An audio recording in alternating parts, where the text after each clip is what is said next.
Hello welcome to my YouTube channel healthy kitchen by Anitha. నేను ఈరోజు తోటకూర ఫ్రై చేశాను. ఆ తోటకూర తాలింపు అన్నంలోకి కానీ చపాతీలోకి కానీ చాలా బాగుంటుంది. మనం వేరే కర్రీ కూడా ఏం అవసరం లేకుండా తీసేసుకోవచ్చు, తినొచ్చు. చాలా టేస్టీగా ఉంటుంది. ఒకసారి నేను చెప్పిన విధంగా ట్రై చేయండి. నేనైతే 2 కట్టలు తోటకూర తీసుకొచ్చాను, సన్నగా కట్ చేసి పెట్టుకున్నాను. దానికి కాడలు ఉంటాయి కదా, కాడలు ఎక్కువ ముదిరిపోయింటే వేసుకోవద్దు, కొంచెం లేతగా ఉంటే కట్ చేసేసుకొని వేసుకోండి. ఒక 2 మినిట్స్ సాల్ట్ వాటర్లో నానబెట్టేశాను. అలా నానబెట్టడం వల్ల ఏంటంటే ఆకుకి ఏమైనా పురుగు అలా ఉంటే చచ్చిపోతాయి అన్నమాట. ఆకు మంచిగా ఉంటుంది. పురుగు ఉంటే నీట్గా క్లీన్ అయిపోతుంది.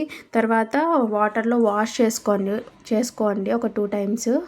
వాటర్లో వాష్ చేసుకొని వాటర్ మొత్తం వంపేసిన తర్వాత ఒక ప్యాన్లో ఆకు అనేది పెట్టేసుకోండి. ఒక హాఫ్ గ్లాస్ మాత్రం వాటర్ యాడ్ చేసుకోండి, ఎక్కువ వాటర్ తీసుకోవద్దు.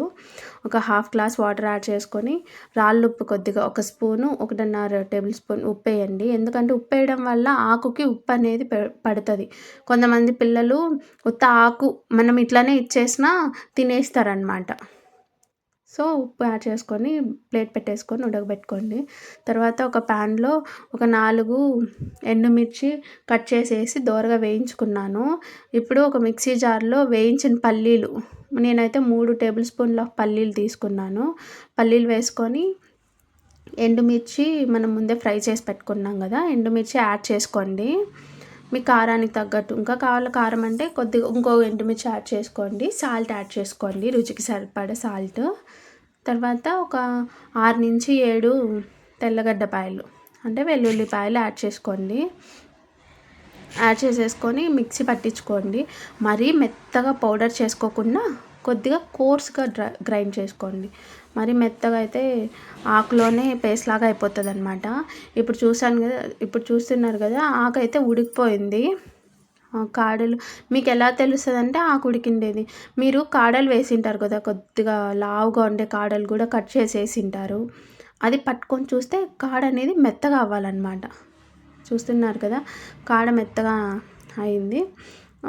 ఆకు ఉడికిపోయింది అనేసి తెలుస్తుంది కాడ మెత్తగా అయిపోతే. నాకైతే ఉడికిపోయింది. ఇంకా దించేసుకొని వాటర్ మొత్తం వంపేసి ఆకులో వాటర్ మొత్తం పిండేసుకొని పక్కన పెట్టుకోండి. పౌడర్ కూడా నేను చూపిస్తున్నాను కదా, శనగగింజల పౌడరు అంటారు, లేకపోతే శనగగింజల పొడి, అలా ఉంటుంది అన్నమాట. తర్వాత నేను ఆకులో వాటర్ మొత్తం వంపేసి పక్కన పెట్టేసుకున్నాను. తర్వాత ఒక ప్యాన్ పెట్టేసుకోండి. ఇప్పుడు తాలింపు అంటే పోపు పెట్టుకోవడమే.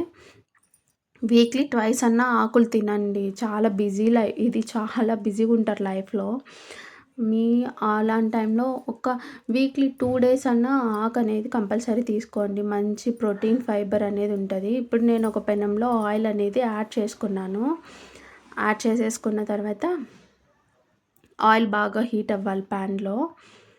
మీరు డిఫరెంట్ టైప్స్ ఆఫ్ ఆకుకూరలు ఉన్నాయి కదా, పాలాకు, మెంతాకు, కోయగూరాకు, సిర్రాకు, చుక్కాకు, ఏదో ఏ ఒక్క ఆకు అయినా తీసుకొని తినేలాగా చూసుకోండి. ఎందుకంటే పిల్లలకి కూడా మంచిగా పోషకాలు అందుతాయి ఆకుల వలన. నాకైతే ఆయిల్ ఫ్రై అయిపోయింది. కొద్దిగా జీలకర్ర యాడ్ చేసుకున్నాను. తర్వాత సాసవలు జీలకర్ర మంచిగా చిట్లాలి. మంచిగా చిట్లితేనే టేస్ట్ అనేది ఉంటుంది. తర్వాత ఉద్దిపప్పు, శనగపప్పు యాడ్ చేసుకున్నాను.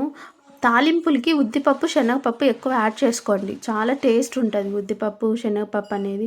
మధ్యలో క్రిస్పీగా తగులుతూ ఉంటుంది పంట కింద. తర్వాత ఒక పెద్ద సైజు ఆనియన్ తీసుకొని మంచిగా కట్ చేసి స్లైసెస్గా వేసుకోండి. ఆనియన్ వేసుకోవడం వల్ల ఆకుకూర కూడా మనకి ఎక్కువగా అనిపిస్తుంది, చాలా బాగుంటుంది అన్నమాట తినేటప్పుడు. చూసారు కదా, ఉల్లిపాయ అనేది బాగా వేగాలి. నాకైతే వేగిపోయింది. వేగిన తర్వాత మనం ముందుగా వాటర్ అన్నీ వంపేసుకొని ఉడకబెట్టుకుని ఆకు యాడ్ చేసుకోండి. యాడ్ చేసుకొని బాగా కలుపుకోండి. ఒక 2-3 మినిట్స్ ఆయిల్లో ఊరికే అలా కలిపితే చాలు. మంచిగా కలుపుకున్న తర్వాత ఒకవేళ మీరు తాలింపు పెట్టుకోకపోయినా ఉత్త ఆకుకూరలోనే పప్పు అనే శనగగింజల పొడి కొట్టాం కదా, పొడి కలుపుకొని అయినా తినేసేయచ్చు, బాగుంటుంది. తాలింపు పెట్టుకుంటే ఏంటంటే ఇంకా ఈ పోపులన్నీ యాడ్ చేస్తాము, ఆనియన్ యాడ్ చేస్తాం కాబట్టి ఇంకా టేస్టీగా ఉంటుంది. ఇప్పుడు మనం ముందుగా మిక్సీ పెట్టుకున్న పొడిని అనేది యాడ్ చేసుకొని కలిపేసుకోండి మంచిగా. చూస్తున్నారు కదా, చూడ్డానికే చాలా బాగుంటుందన్నమాట. తినడానికి రసంలోకి అట్లా సైడ్ డిష్గా. మీకు నచ్చితే లైక్ చేసి షేర్ చేసి కామెంట్ చేయండి. Thank you.